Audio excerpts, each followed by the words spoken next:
Hello, everybody, and welcome to the Makers of Minnesota podcast. I'm Stephanie Hansen. I'm your host today. And on this podcast, we talk to cool people doing cool things. And something popped up in my feed this week, and it was a company I had never heard of. And it makes something that is one of my favorite things. So I was like, hey, I need to talk to these people. I am here today with Josie Boyle, and she is with Mousse Sparkling Wine Company. And Josie, you are in Jordon, Minnesota. Yes. And how did I just find out about you today? We're a pretty small winery. We've been open for about 3 years, a little over 3 years.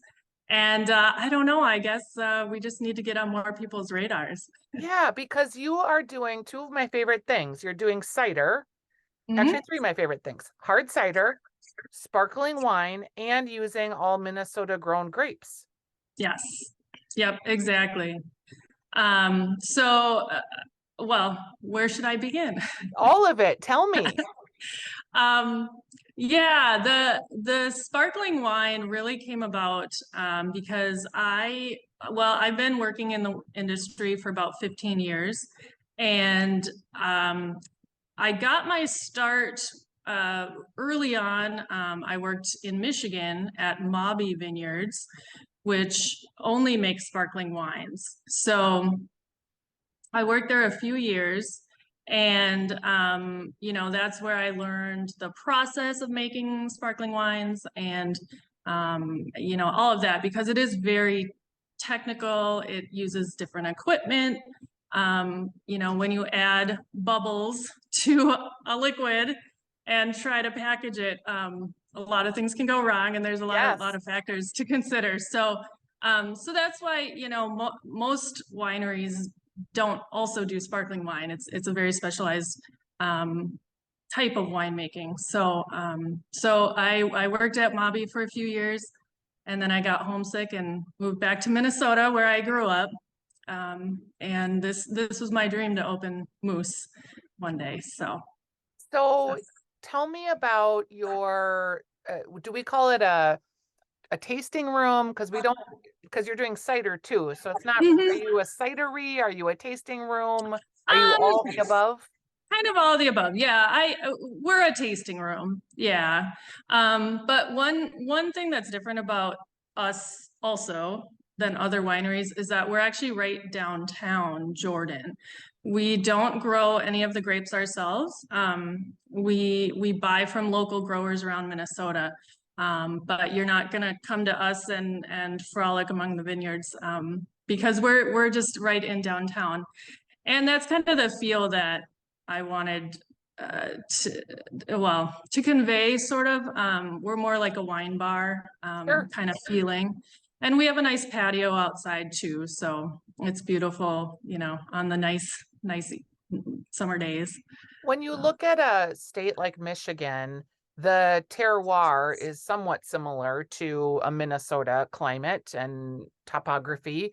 So, do your tastes run more towards those types of grapes? And those types of grapes, I think, I don't know a ton, but I know a tiny bit, tend to be sweeter and maybe lend themselves more to a sparkling situation. Mhm. Well, um, it's really more of, in Michigan, we were using mostly European varieties. The Traverse City area is right on Lake Michigan, so you get the lake effect. They don't get quite as cold in the winter. So they can grow varieties like Chardonnay and Pinot Noir, um, and even like some Merlot. But so I was really using the European varieties. What drew me to Minnesota varieties and like coming back to Minnesota to make wine was really because our grape varieties here have higher acid, and the higher acid can be really hard to deal with. And you can struggle to make like a nice dry wine when the acid is really high. Um, but in sparkling wines, um, you actually want a little bit higher acid because that acid will balance the bubbles really nicely. Like bubbles and acid go well together in a wine. So when I moved back to Minnesota, that's why, another aspect of like making wine in Minnesota, I really, really wanted to make sparkling wines because of just the chemistry of our grapes here.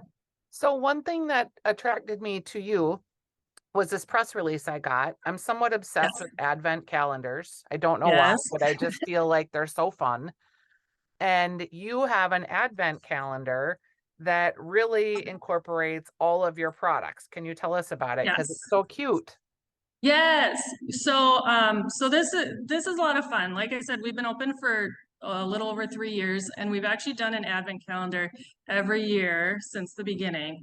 And if you're watching the Zoom, I Yeah. have an example from last year. This is last year's box, but it comes in a little like fun gift box. But the idea is what we call it 12 days of bubbly. And it's a case of half bottles. And basically it's a range of all of our sparkling wines and ciders that we make throughout the year. So, since last basically December or January, I've been bottling and putting away half bottles for our 12 Days of Bubbly Advent calendar that we're going to be releasing here in November. But yeah, it's a lot of fun. It's just a way to try a bunch of different types of sparkling wines that we make. Because since we specialize in sparkling wines, we do, everything from méthode champenoise or the champagne method where it's bottle fermented and aged. We do Prosecco style wines. So those are tank fermented to create the bubbles. And then we also do some forced carbonated wines as well. So, and then we have a hard cider in there. So yeah, it's, people love it. It's fun to like open each wine every day or every other day and get something new to try. It's so smart too, because I don't know, gimmicks work, right? Like I'd never heard of you guys, and I was like, Right. A, this Advent calendar is real cute. B, it's a local company that I've never heard of, and they're making my favorite product. How did this happen? Yeah. So when you look at how did you get the marketing idea? Just Well, just since I love advent calendars too, like, and you have the Costco wine advent calendar yeah, that's super popular and all kinds of things. You can get one for perfume and chocolate and everything. And even as a kid when you're opening the little door to get a little toy or whatever. I mean, everybody loves advent calendars. So it was just something that I thought of that first year and I love making them and it's fun to release them every holiday season. yeah, I think that's why I like it too, because as an adult, the holidays become sort of joyless sometimes. Like it's more about like you got to buy all these gifts and you're trying to pack all the family stuff in and spend time with everybody. And I feel like the Advent calendar is just like a small moment of your day that just gives you that little joy of surprise and delight that is really what the holidays are about. And when you're an adult, you miss that a lot. Right, exactly. Yeah. The holidays, like as an adult, they can fly by so fast. And it is a time of joy and like it can be a time of just having fun and enjoying the snow actually and enjoying the cold and cozying up inside. So it's nice to have something to look forward to. At the end of the day, you can open your bottle of wine and it's not a full bottle. So, I feel like the half bottles are a manageable size. So Yes. even if you're like by yourself or, you have your husband or a wife or partner or friend or whoever Yep. you can like share it with and it's not overwhelming. It's not an overwhelming amount of wine. Right. Okay. So let's pretend that you are working for the travel bureau of Jordon, Minnesota, and you're Okay. going to try to like create a fun day or outing for us to come to Jordon.